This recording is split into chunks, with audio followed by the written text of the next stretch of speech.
Okay, so we're going to do a CBS Chaffle today. It's going to be coconut, banana, strawberry. I'm going to tell you how we're going to do this. I have one large brown egg whisked in my bowl. I personally like to use the cage-free brown eggs.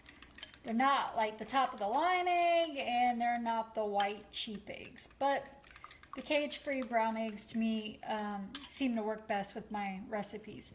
So again, one large egg whisked in the bowl.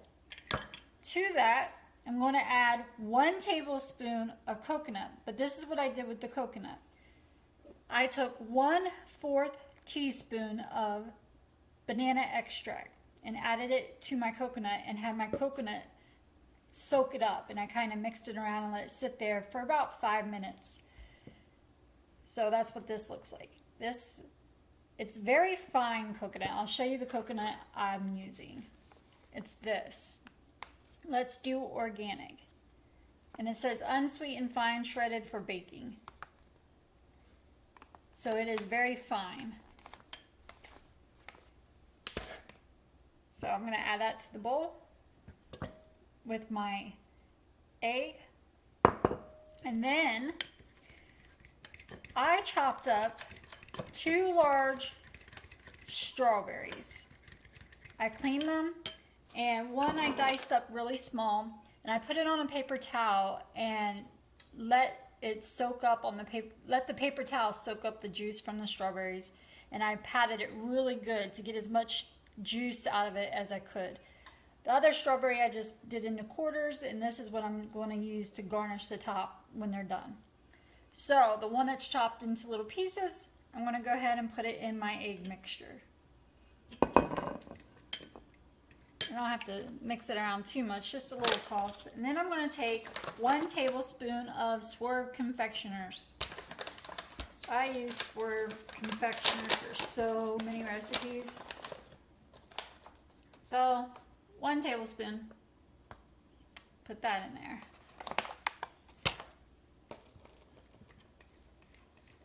Give this a nice little stir. You don't want to over stir this one because you don't want to like crush the strawberries more and get more juice out of them. Because of the sugar coming off of the strawberries, it's going to kind of crystallize in there anyhow. So this has been preheated. It has been sprayed with the coconut spray. And now I'm going to open it and pour half of my mixture on there. Now you can use mozzarella cheese and put that down first a little bit, and then put this in there and put more mozzarella on top. If you want it crispy, that's what I would do. But this one I'm going to leave the cheese out of.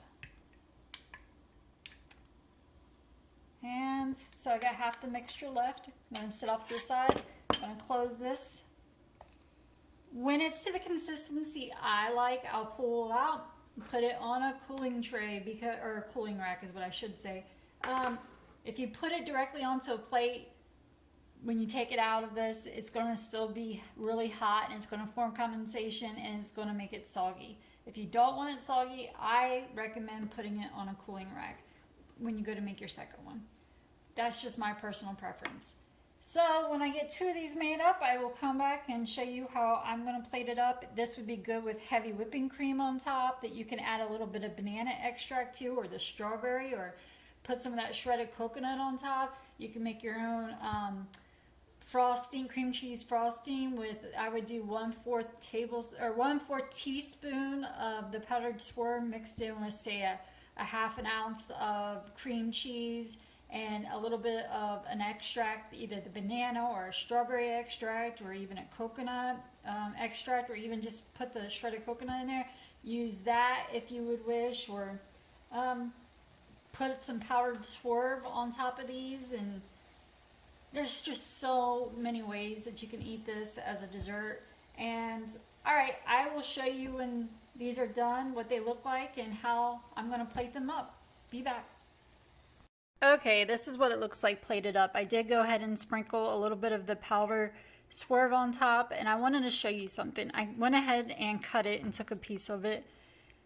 This is the thickness of it. It's going to be more dense and flatter than, say, the ones that are more cake-like.